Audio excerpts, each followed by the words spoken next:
Chapter 4, Sloka 6. Ajopi sannavyayatma. Ajopi sannavyayatma.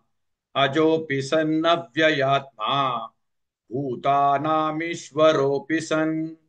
Bhutanamishvaropi san. Bhutanamishvaropi san. Ajopi sannavyayatma. Bhutanamishvaropi san.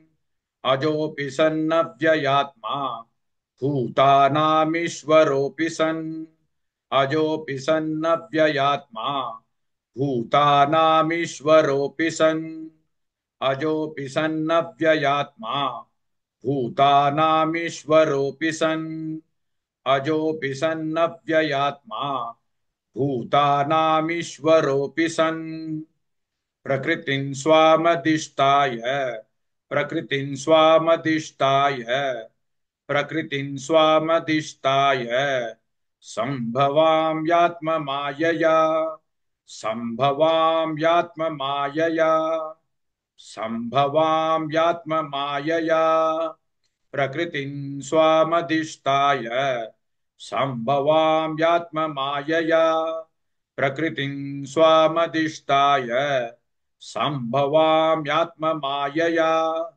प्रकृतिं स्वामदिष्टाय सम्भवाम्यात्ममायया प्रकृतिं स्वामदिष्टाय सम्भवाम्यात्ममायया प्रकृतिं स्वामदिष्टाय सम्भवाम्यात्ममायया अजोऽपि सन्नव्ययात्मा भूतानामीश्वरोऽपि सन् प्रकृतिं स्वामदिष्टाय सम्भवाम्यात्ममायया.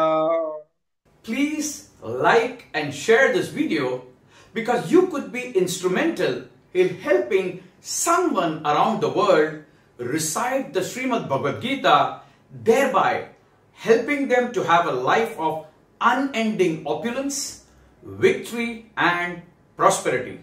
This is mentioned in chapter 18, sloka 78.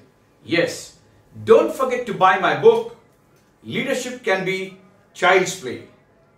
Namaste.